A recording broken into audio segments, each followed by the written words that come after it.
Saludos mis queridos amigos y hermanos del mundo hispano. Le habla Carlos de Aponte de la continuación de la Iglesia de Dios. Hoy estamos en el sábado semanal dentro de la fiesta de los panes sin levadura. Y hoy quiero abordar el tema ¿qué es el pecado? ¿Ustedes creen que saben lo que es el pecado? Esperen.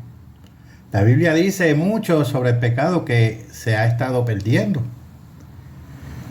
No deben dejar de prestar atención a este sermón.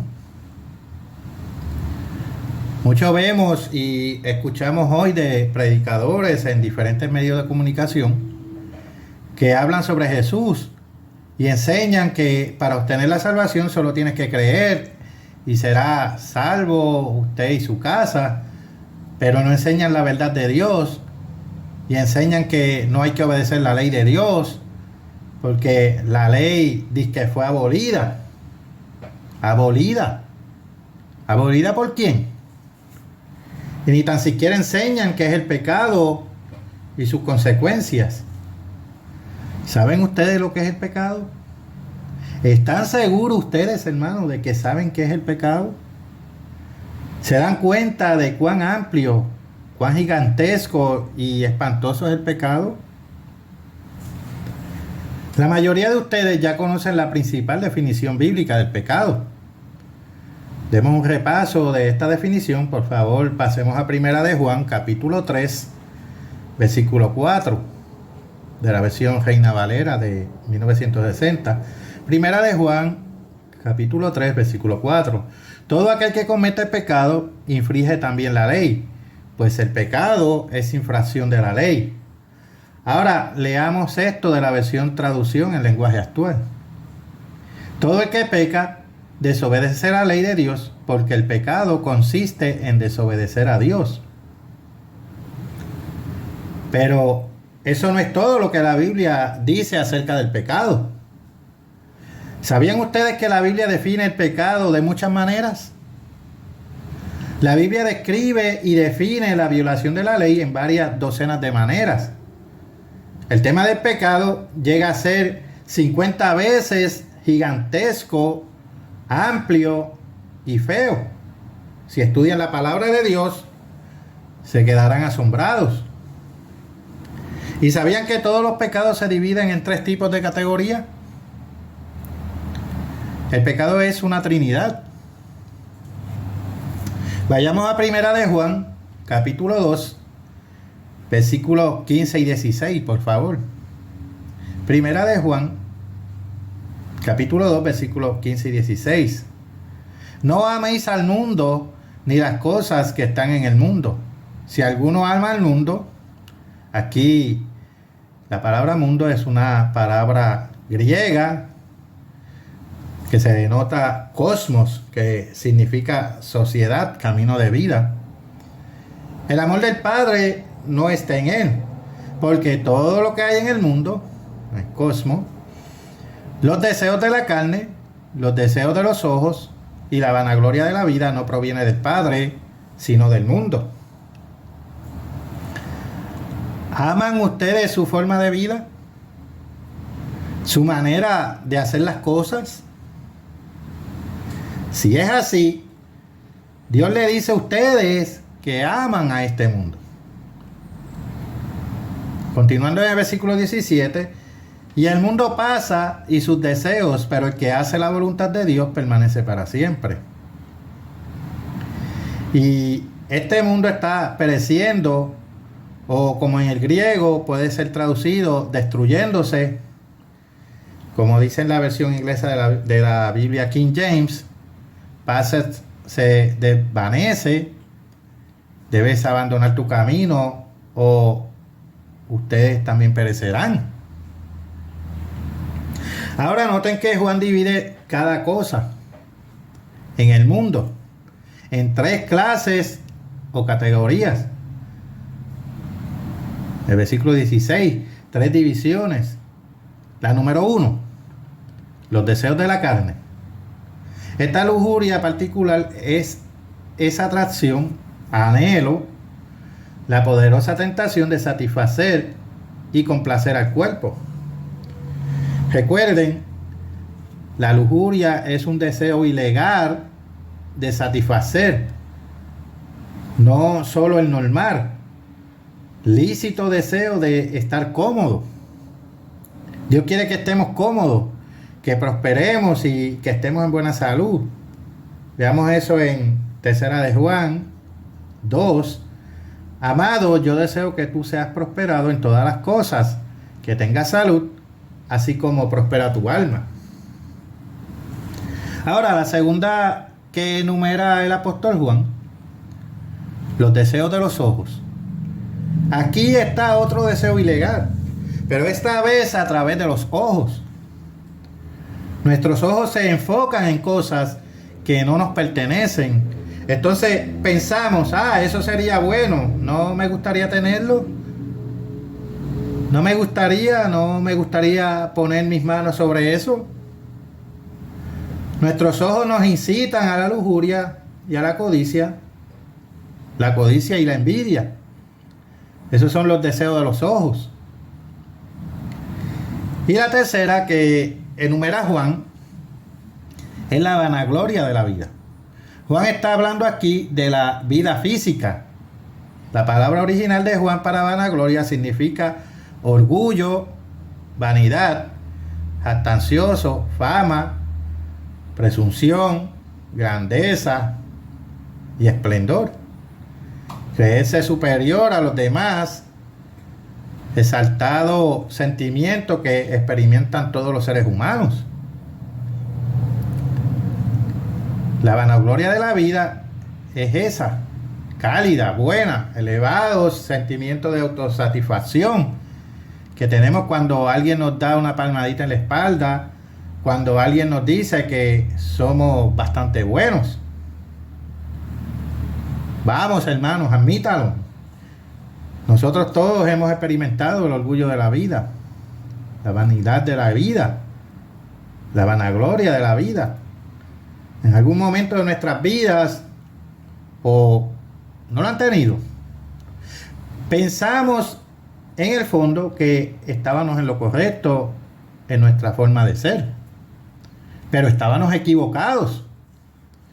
Nuestra rectitud, nuestra justicia, cualquiera que fuera su forma, cualquiera que fuera su marca, no era más que vanidad y orgullo. Todos los pecados encajan en una o más de estas 3 categorías de 1 de Juan. Como el primer pecado del hombre. Veamos que tan cerca está el primer pecado del hombre y esto se ajusta a la triple descripción de Juan. Vayamos al libro de Génesis capítulo 3, versículo 6. Génesis capítulo 3, versículo 6. Y vio la mujer que el árbol era, 1, bueno para comer, y que era, 2, agradable a los ojos, y árbol codiciable, y 3, para alcanzar la sabiduría, y tomó su fruto y comió, y dio también a su marido, el cual comió así como ella. ¿Captaron eso, hermanos?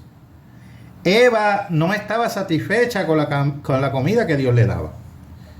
Vio que el fruto era bueno para comer. Es decir, su carne, su pupila gustativa, su apetito, deseaban ese alimento en particular. Eva tenía un deseo ilegal de satisfacer su cuerpo. ¿Qué es eso sino los deseos de la carne? En segundo lugar, era agradable a los ojos. Su mente, a través de los ojos, codiciaba algo agradable, deseaba algo agradable a la vista. Lo mismo que los deseos de los ojos, de 1 de Juan, capítulo 2, versículo 16. Por último, ella en su mente lo deseó para hacerla más sabia. Ella buscó algo que la exaltara, que la hinchara, la expandiera y exaltarse a sí misma. Esa es la vanagloria de la vida. Así que tanto Adán como Eva se dieron a la triple tentación. Desobedecieron a Dios. Ellos pecaron. El primer pecado del hombre se adapta a las 3 categorías de violación de la ley, como lo enumera Juan. Muchos de nosotros en la iglesia de Dios hoy somos como Adán y Eva. El fruto que Dios les dio no era lo suficientemente bueno.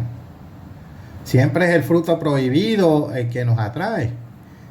Es la casa del prójimo, el campeonato del prójimo, el abrigo de piel de otra mujer, el hombre de otra persona, el nombre de otra persona, o el libro de registros, la esposa de otro compañero o vecino, no la nuestra, lo que nos atrae. Nuestros ojos, nuestras mentes, nuestros cuerpos nos engañan, haciéndonos pensar que la hierba siempre es más verde al otro lado.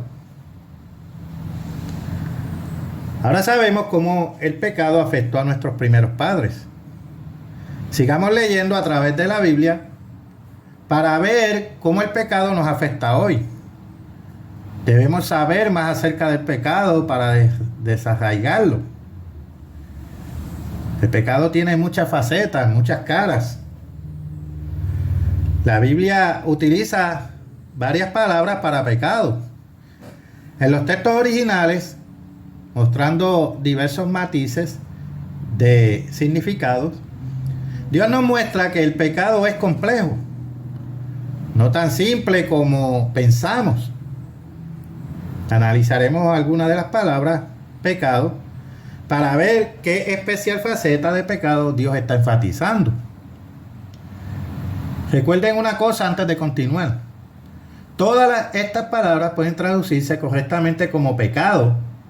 Por lo tanto, todos sus significados coinciden hasta cierto punto. Sin embargo, hay diversas palabras de Dios para pecado en la Biblia que no son exactamente iguales. Estas palabras resaltan los tipos de pecado, enfatizan un aspecto diferente de la transgresión de la ley, del pecado y de la antiley. La primera y más común palabra que aparece en la Biblia para pecado es chata'a. Chata'a significa ofensa. A veces pecaminosidad habitual, y su pena, ocasión, sacrificio o expiación, también concretamente ofensor, culpa, expiación, expiatorio, pecado, pecador, pecar, pena, perder la marca o el blanco. Aquí está el punto para nosotros, hermanos. No dar en el blanco. No es necesariamente el hábito de pecar. Si usted pierde el blanco en la vida cristiana diaria, no es necesariamente porque usted es un pecador practicante. Por supuesto, usted puede fallar por esa razón también. A menudo fallamos no porque queramos pecar, no porque aborrezcamos a Dios en nuestra mente consciente, sino porque incluso aunque estamos apuntando al blanco, no somos capaces de dar en el blanco. No tenemos esa puntería. El humano puramente carnal no puede guardar la ley de Dios. Pero la mayoría de nosotros no queremos dar en el blanco. Tener esa puntería. ¿No deseamos la mayoría de nosotros servir a Dios? Si es así, ese es el Espíritu de Dios en nosotros. El deseo de servir a Dios, el deseo de vivir rectamente, no viene de nuestras buenas mentes carnales. No hay tal cosa como una mente carnal buena. Necesitamos despertar. Extrañamos el blanco porque no queremos pegarle. Bastante duro o totalmente certero, porque no practicamos golpeándolo lo suficiente, porque no lo hacemos porque no tenemos suficiente ayuda de Dios, necesitamos darnos cuenta de que no estamos a la altura del blanco. Somos inadaptados por naturaleza. Dios sabe que empezaremos por extrañar, pero con su ayuda podemos empezar a golpear, a dar en el blanco, a tener esa puntería. Muchos de nosotros, hermanos, cedemos a la tentación. Si cedes a la tentación, fallas el blanco. Chata A. Noten lo que dijo David cuando cometió adulterio con Betsabé. Pasemos al libro de los Salmos, capítulo 51, versículo 4. Contra ti solo he pecado. Aquí la palabra chata A. Y he hecho lo malo delante de tus ojos. David se había permitido a sí mismo ir a la deriva, lejos de Dios, y la tentación llegó a él. Dios le dijo a Caín que el pecado, chata A, trataría de derribarlo totalmente. Las palabras de Dios a Caín se aplican a toda la raza humana. Veamos eso en el libro de Génesis, capítulo 4, versículo 7. Y si bien hiciereis, no serás enaltecido. Y si no hicieres bien, o sea, si desobedeces, el pecado está a la puerta. Con todo esto, a ti te será su deseo, y tú te enseñorearás de él. La versión Nueva Biblia Viva aclara la última parte de este versículo diciendo en efecto: el pecado, como una fiera, está listo a lanzarse sobre ti y destruirte. Sin embargo, tú puedes dominarlo. Debemos resistir la tentación. No debemos ceder. Debemos esforzarnos, hermanos, por dar siempre en el blanco, tener esa puntería. Es su deber y el mío. Vayamos por favor al libro de Jeremías, capítulo 51, versículo 5. Jeremías, capítulo 51, versículo 5. Porque Israel y Judá no han enviudado de su Dios, el Eterno del Ejército, aunque su tierra fue llena de pecado contra el Santo de Israel. Esto dice que toda la tierra de Israel está llena de pecado. La palabra hebrea para pecado es asham, que significa negligencia en la conducta o falta al deber, a veces por ignorancia. ¿Es usted culpable? ¿Realmente usted produce en su trabajo? ¿Ustedes, hombres, producen un trabajo pobre? Ustedes, los maquinistas, los delineantes, los ingenieros de diseño, los encargados de las estaciones de servicio de gasolina, los granjeros, los conductores de autobuses y camiones, los operadores de ascensores, trabajadores de todo tipo, realizan un trabajo mal hecho, descuidado o mediocre. Recuerden, un cristiano hace el trabajo, o al menos debería hacerlo mejor que nadie. No es que los cristianos deban ser grandes concertistas de violín, lanzadores estrellas de béisbol o estrellas de baloncesto de 7 pies de altura como muchos jugadores de la NBA. Los cristianos no somos los grandes del mundo. Solo bombeamos gasolina. Solo nos sentamos y escribimos lo que nos dicta el jefe. Solo contestamos el teléfono. Conducimos camiones. Montamos rebaños. Aramos la tierra. Sea cual sea nuestro empleo, solo hacemos un trabajo ordinario y rutinario. Pero debemos hacerlo bien y lo mejor. Dios dice que no tienes tanta habilidad como el siguiente hombre, que no puedes hacerlo tan bien como él. Su celo, su actitud, sus ganas de trabajar pueden ponerte por delante.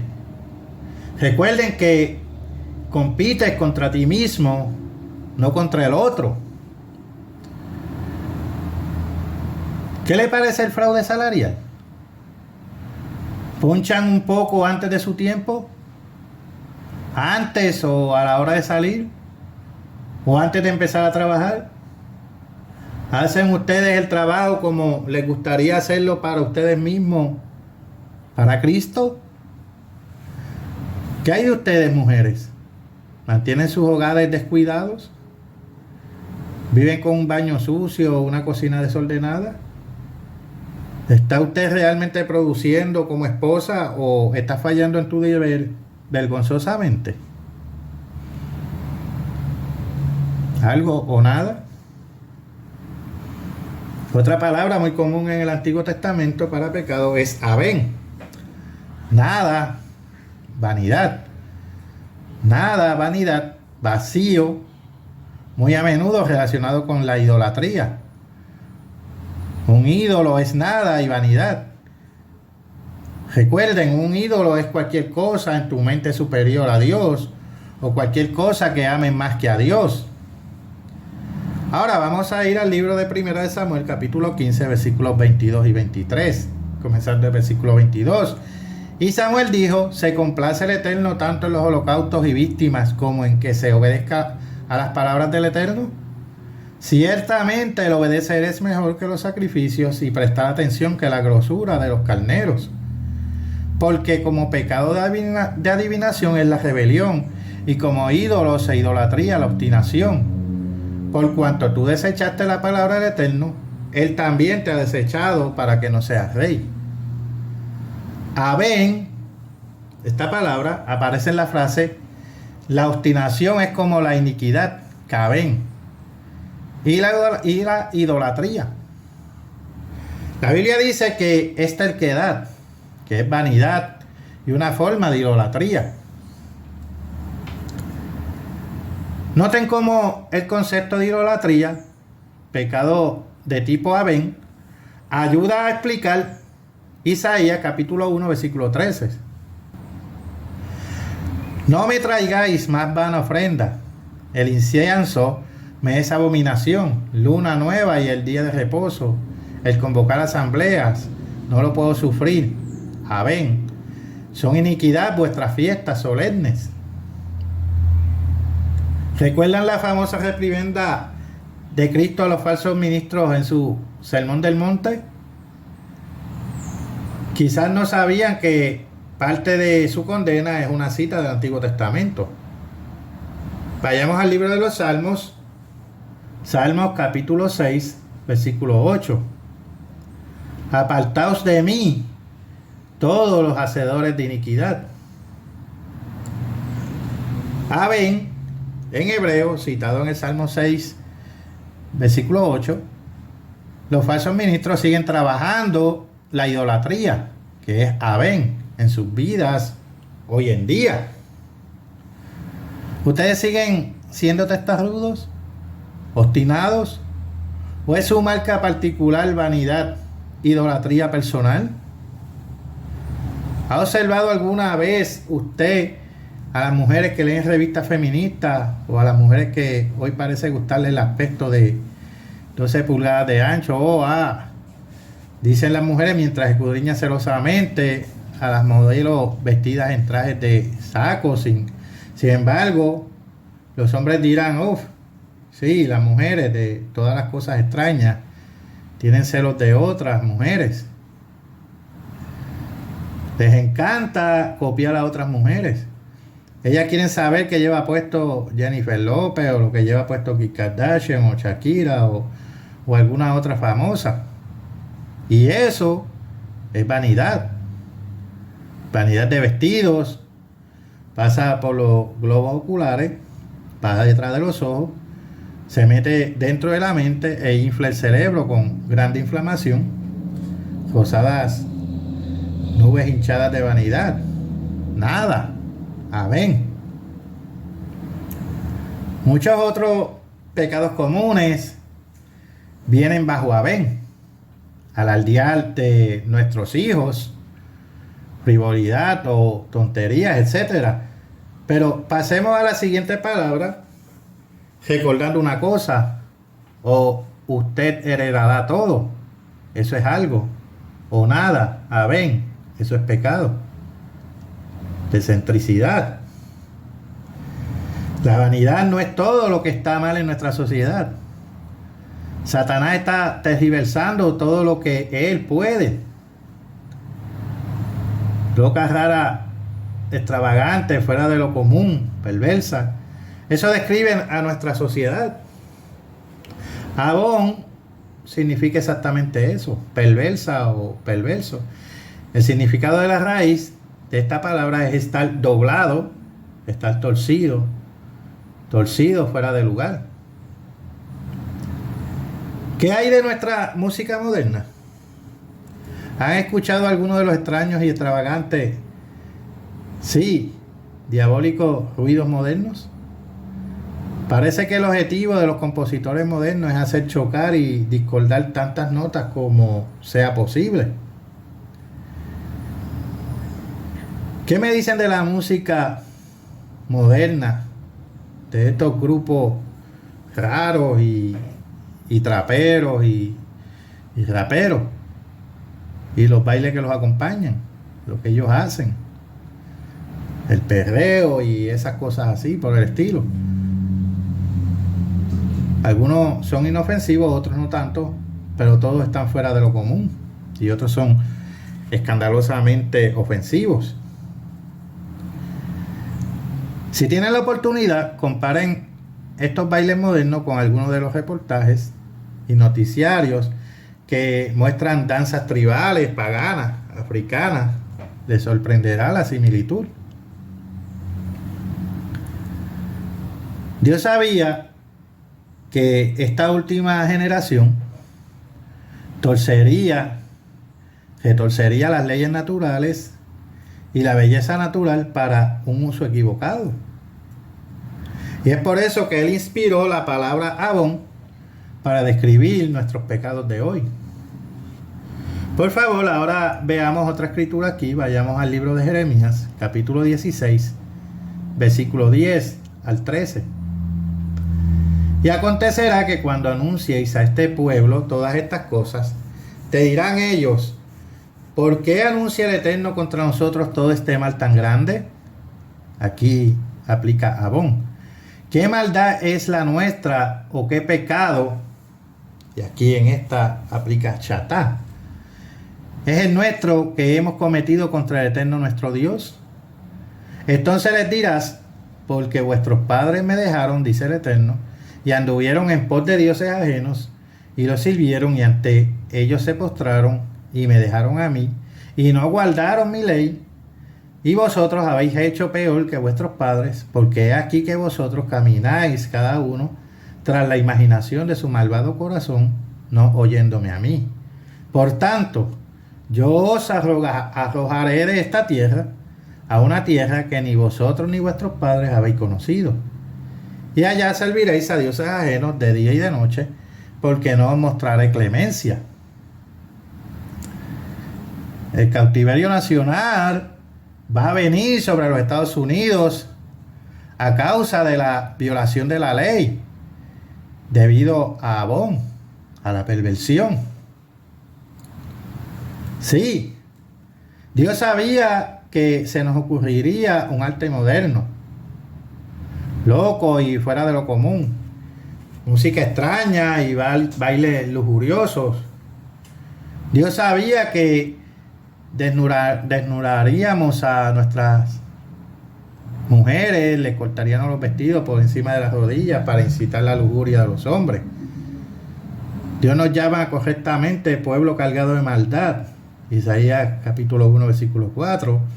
Y ciertamente nuestra maldad, Abón, no está oculta a los ojos de Dios, Jeremías capítulo 16 versículo 17. Gamal Nasser también. Resulta que Gamal Abdel Nasser tiene en su primer nombre otra palabra hebrea que significa pecado. Gamal significa en realidad labor, esfuerzo, fatiga, que suele incluir la idea de esfuerzo fatigoso y doloroso. Aunque el nombre de Nasser es árabe, no hebreo, no pude resistirme al paralelismo que esto tiene. Aunque esta palabra puede traducirse como pecado, pone de manifiesto un aspecto especial del pecado. El pecado no es delicioso ni dulce. Los resultados del pecado siempre traen infelicidad dolorosa, agonizante y fatigosa. Imagínense cuánto trabaja un jugador solo para ganar dinero rápido. Se queda despierto toda la noche, conduce todo el camino a través del estado, se salta comida, se preocupa, trama y planea lucha contra el dolor de cabeza, el dolor de espalda, la resaca, solo para conseguir algo. ¿Por qué? Por nada. Esto no funciona así. Mucho trabajo doloroso y trabajo duro, pecado gamal, entra en el juego del fisiculturismo. ¿Alguna vez se ha detenido a preguntarse exactamente qué tienen que ver los espejos con el levantamiento de pesas? Me refiero a estos gimnasios populares y lucrativos que anuncian el cuerpo hermoso para hombres y mujeres. Sabemos para qué sirven las barras, para qué sirven los discos de hierro, las pesas, las poleas, las máquinas de remo, etcétera, pero ¿y los espejos? Los espejos son una parte esencial de los aparatos de crear músculos. Los espejos están ahí para que uno pueda verse a sí mismo. Por eso un fisiculturista no puede caminar normalmente. Debe estirar el cuello, ladea ligeramente los brazos para que se abulten los bíceps, extiende los dorsales, los músculos que hacen la forma de V en la parte superior de la espalda, etcétera, etcétera. Ustedes notarán que los fisiculturistas suelen trabajar con ropa ajustada, o al menos semidesnudo hasta la cintura. La razón de todo es simple: quieren verse a sí mismos. Tienen que aumentar su vanidad, el orgullo de la vida física, y todo el trabajo y el esfuerzo que realizan se convierte en gamal, es decir, en pecado, siempre que sea con un propósito vano. Construir un cuerpo duele de verdad, requiere dolor, sudor y esfuerzo, pero mientras tenga un espejo delante de ti, no hay problema. El espejo te empuja a esa vanidad de verte crecer.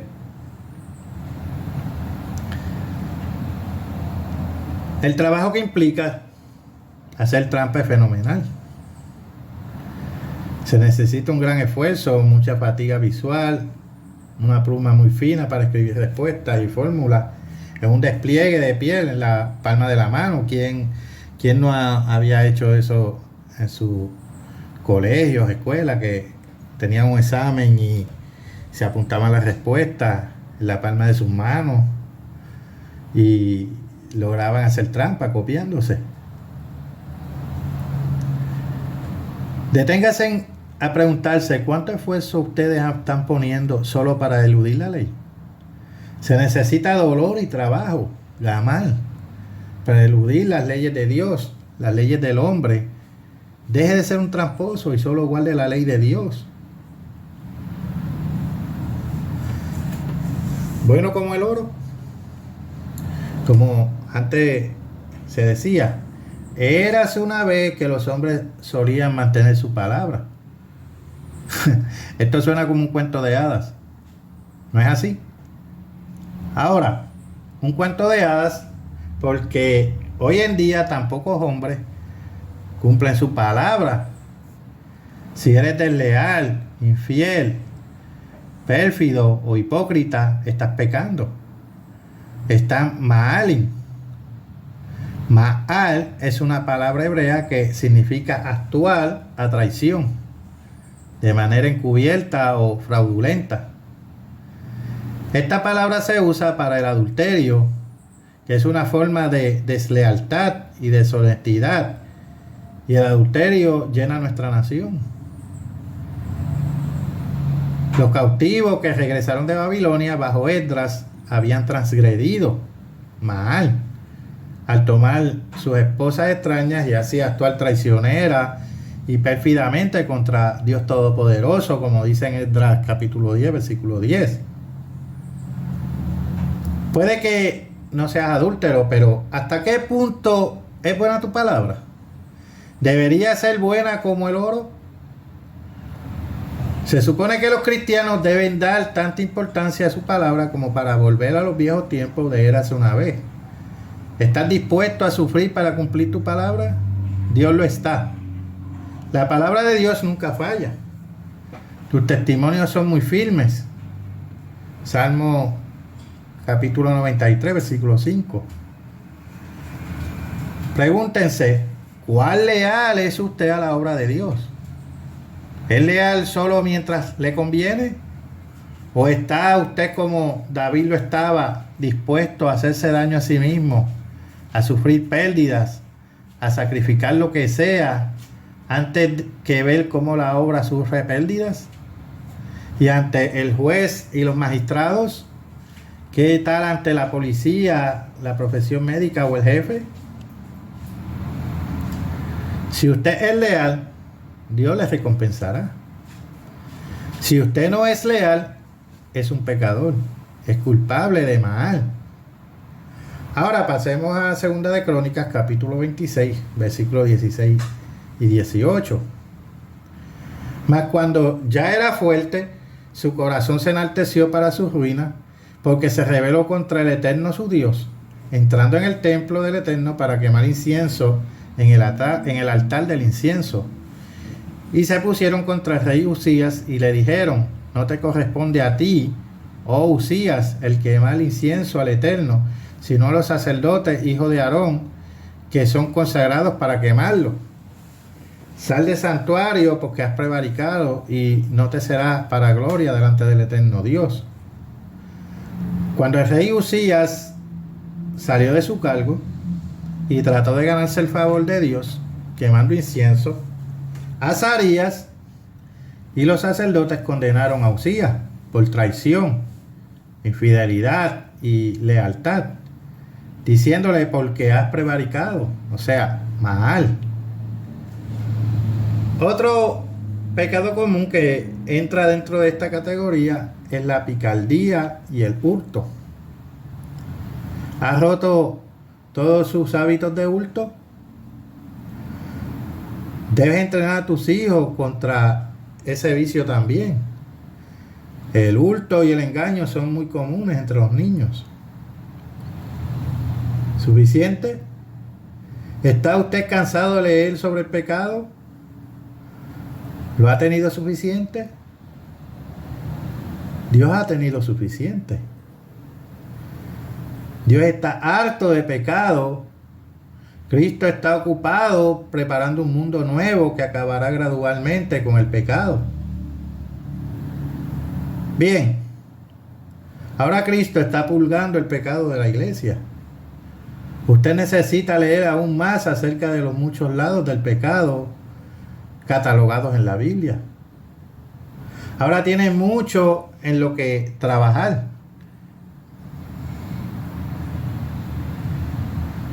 Jesucristo está construyendo ese nuevo mundo.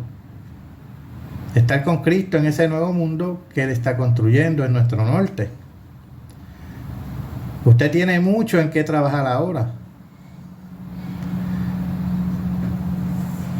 Hasta aquí este mensaje. Les habló Carlos Aponte de la Continuación de la Iglesia de Dios. Hasta la próxima, mis queridos amigos y hermanos.